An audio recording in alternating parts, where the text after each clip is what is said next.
Hey, what's up everyone? Lord Ryujin bringing you another YouTube video. Now this video is actually going to be kind of a plethora video, if you will. It's going to have many different subjects and it's probably going to bounce around a lot, so please be forewarned before you decide to sit down and invest time in this video that it's not going to be one particular subject like I usually like to talk about, because there's been a lot that's been going on lately that I kind of feel like I need to just bounce stuff into this camera and talk about. So what am I talking about? Well, there's been a lot of stuff that's been coming out lately. These game developers have been talking about this, that, and the other, and I kind of feel hesitant to talk about this because just like, this is stuff that should be shown off at E3. You know what I mean? Like, okay, Bethesda, cool, you showed off Fallout 4. Why didn't you announce this at your E3 presentation? That would have seemed like a bigger thing, because now we're about a week away from E3 and we already know something that you're announcing. Same thing with the Black Ops 3 thing, same thing with Hyrule Warriors coming over to the 3DS. You keep talking about this stuff. You know, you keep talking about, hey, we're going to make a 1 terabyte Xbox One and talk about what you're going to do differently with this new controller and stuff like that. Great, that's fine and dandy, but what do you got left at E3? You know, this seems like the kind of stuff that if you're going to spend time, if you're going to spend an hour and a half talking about this stuff, you need to save it for that. That's just my 2 cents on that matter, of course. Make sure that you put your thoughts on this subject or anything that I talk about through the course of this video down in the comments down below. Feel free to join in on the conversation. So just kind of bouncing around some of these ideas like I was talking about earlier. Black Ops 3 is apparently coming to the PlayStation 3 and the Xbox 360. And I want to know why. You cannot say that you're going to focus on the PS4 and the Xbox One version if you're still thinking about previous gen. You cannot take advantage of that hardware at all. I've stated this time and time again. The last gens need to go. They need to go. We're done with them. This kind of support is unheard of. I've talked about this before, and maybe it's just because I'm in my 30s and I'm an old school gamer, but I remember when the Super Nintendo came out, that was it. There was no more of this whole, oh, we're going to make, you know, there was maybe still 1, 2 games that would still come over to the NES, but this whole, oh, we're going to keep making NES games was unheard of. Because can you imagine if they show off the next Zelda game, for an example, and they say it's backwards compatible to the Wii? Well, then why is the Wii U even out? If you're just going to make another Zelda game, and it's going to be backwards compatible and work with the Wii, then there's no point in having a Wii U. There's no point in having a PS4 if you're going to keep making games for it. Give us exclusive PS4 games. And this is the best thing to do, because, again, you cannot take advantage of the hardware. You know, it's just like if they made games that came out for the Nintendo 64 back when the GameCube came out. They couldn't take advantage of the GameCube's specific hardware and the advantages that it had over the 64 if they had to design it with that 64 architecture. You see what I'm saying? So it's kind of the same thing with this. Go ahead and make the Xbox One and the PS4 version, but just say the heck with the PS3 and the 360. And I'm the kind of person that I still play my 360, I still have my PS3 hooked up for Darksiders 2, but at the same time, I want something to do with my PS4 rather than just have it sit there and collect dust, because everything that I can play for it is still available for the PS3. There's not really a whole lot that's on the PS4 right now that can really be like, oh, I gotta get it now kind of thing, you know? And same thing with the Xbox One. I mean, the Xbox One has more exclusives, and the Wii U has even more exclusives than that. But it's still a simple matter of fact that when I picked up my Wii U, I knew that there wasn't going to be any more Wii games coming out for it. I didn't have to worry about, gee, I wonder if Wonderful 101 is going to have a Wii version, because I don't know which one to pick up. You know? And while we're talking about the Wii U, I heard the most ridiculous thing that I've ever heard in my life. I heard a rumor that supposedly Zombie U is coming to the PS4 and the Xbox One, and I think that that's ridiculous, because one, Zombie U. designed specifically because of that U with the Wii U in mind. It's also designed specifically to make use of the gamepad, something that would be very difficult to do on a PS4 and an Xbox One because they don't have that screen to take advantage of it. So it seems very, very unlikely, and yes, I know that it would just take a little bit of tweaking to make it work to where, you know, maybe it uses smart glass for that, or maybe it just, you know, you can still look around with the PS4's gyroscope, but it doesn't have that bottom screen and just switches between them. Yeah, I get it, because you could easily have it to where the inventory just shows up on the regular TV, not on the bottom.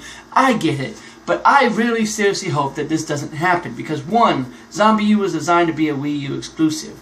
2, the name suggests that it's a Wii U exclusive. Otherwise it would just be called Zombie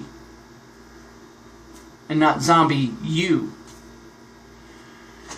3rd, as I've already stated, the technology for the PS4 and the Xbox One does not have that gamepad functionality with the touch screen and all that stuff to be able to fully use it. You know, even if you sit here and say, well, yeah, you have to come up with something different, or patch it completely.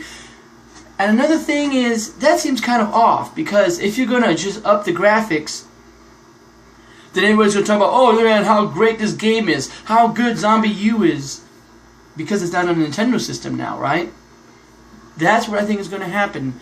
But I don't believe that that's true. Only time will tell. But it wouldn't surprise me. I mean, it's Ubisoft, and this is the usual kind of bullcrap that they would pull. So, only time will tell of that. Oh, Hyrule Warriors coming out for the Nintendo 3DS. I don't know how to feel about this. I've never played Hyrule Warriors. I have no interest in playing Hyrule Warriors, and I know that I can hear it in the comment section of people that are probably watching this video. I can hear it now, but Hyrule Warriors is a really great game, and you love Legend of Zelda. Why aren't you playing it? Well, because I don't care for Dynasty Warriors. That whole style just doesn't appease me.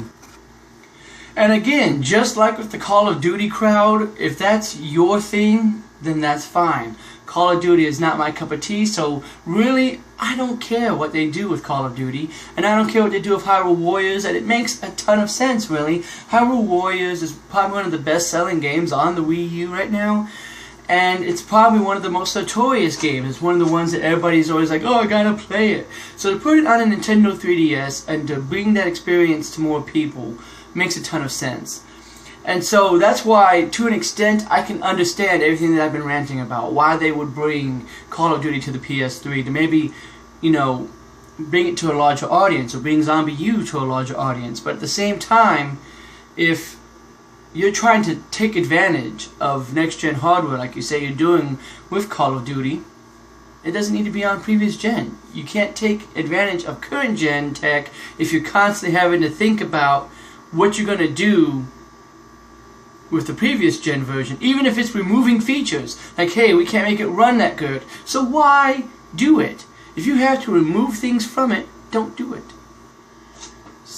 And next thing is, if Zombie U sold as bad as it did on the Wii U, why on earth, especially if you stated that you don't even want to make a Zombie U 2 to try to even make the game better, then why on earth are you going to bring it over to other consoles then?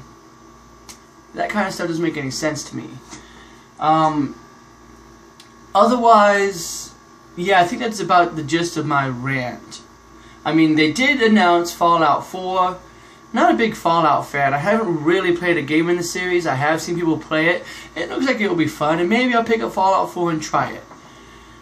But I have enough stuff to play as it is. However, at least Bethesda has stated that it's going to be current gen only. PS4, Xbox One, PC. So there you go. But this reminds me of something else that I wanted to talk about. The Mega Man Legacy Collection. What in the world is this? I mean, first of all, congrats. Congrats, Capcom, I guess, for finally giving the people that have been asking for a Mega Man game a Mega Man game. But I have a few complaints, I guess, a few things that I want to state towards this. One, It's only the first 6 games in the Mega Man series. You're talking about the 6 that came out for the NES. But yet there's no Wii U version of this game for some reason, because it started out on a Nintendo platform. There was no Sony, and there certainly wasn't any Microsoft systems around when you launched Mega Man. So it seems like you owe it to bring it to at least a Nintendo 3DS or something. And I know that those games are available on the eShop, but here's the thing. Why not include all of them? You're only including the first 6, and I understand you're not including the X series, but still, there's Mega Man 7, and there's 8, and there's 9, and there's even 10. And the last 2, Mega Man 9 and 10, they were only available digitally. They haven't had a physical release yet, so why not give them a proper physical release? And while you're at it, why not up the graphics, make them look better? You know, again, take advantage of the current gen hardware, maybe do something with it. Plus, it would make more sense for it to come out on a Nintendo system, since Nintendo has, I don't know, a Mega Man amiibo. Just pop it on there. Maybe you can have it do some neat things to it. Maybe it brings over the color palette of your Mega Man that saved Smash Brothers or something. You know, you could do all kinds of unique things with that. But I understand that you want to be lazy and, of course, just do the minimum work as possible. So you're just going to take Mega Mans 1 through 6, port them, and call it a day. You're not even going to try to do anything really with them. And I think that that's what my problem is I haven't been a Mega Man fan in years. I stopped playing years ago. But when I was enjoying Mega Man, it was the X series, and I was enjoying it a lot. But I just got tired of it. I got tired, especially after Sheepman on Mega Man 10. I got tired of it. That's just me. But I know that there are people that are out there that are huge Mega Man fans, that they were waiting for a new Mega Man game. That's really what you should be announcing. Unless, of course, this is just like what I think all of these HD remasters are. It's just leading into another one. You know, I really do believe that we're getting the Gears of War collection just as a precursor, as a little, here's a little thing to whet your appetite with, you know, get you thirsty for more, and then here's Gears of War 4. Here's the Uncharted collection, here's Uncharted 4. Here's the Mega Man Legacy collection, here's a new Mega Man. That's what I believe. But only time will tell on this, and again, I'm going to wrap up this video because I think I've talked about everything that I pretty much want to talk about. I can't really think of anything off the top of my head that I really want to discuss right now. But make sure that you share your thoughts. If you managed to watch me this long, I appreciate it. Make sure that you put it down in the comments what you think about anything that I've discussed, as I've said earlier. But I really do believe that all of these could have been saved for E3. There's really nothing that's announced here that's that spectacular. Like, oh hey, we're releasing a 1 terabyte Xbox One. Okay, great. You could have saved that for next week, couldn't you? You could have made it a big to-do. You could have shown off all these games, and you could have had your 90-minute presentation, and you could be like, oh, and for those of you that are worried about space for these games, we got you covered. Here's a 1 terabyte Xbox One. You see what I'm saying? Like, I don't know. That's just me. And of course, more likely Sony's going to follow suit and release a 1 terabyte PS4. I know it's right around the corner. But I'm not really worried about these because thanks to little inventions called flash drives, I got it covered. I can just simply buy like a 2 terabyte hard drive, hook it to the back of my entertainment center, and wire them both into the systems and have plenty of memory. But that's just me. Yeah. I think that's my rant for now, guys. Thank you for watching this long. I'm sorry if I bored you, enraged you, or whatever. I really do try to just speak my opinion on this and be truthful as possible. But otherwise, I don't know if I'm going to cover any more videos until E3. We'll have to see what comes up between now and then. Otherwise, appreciate you guys watching. And as always, have yourself a good one.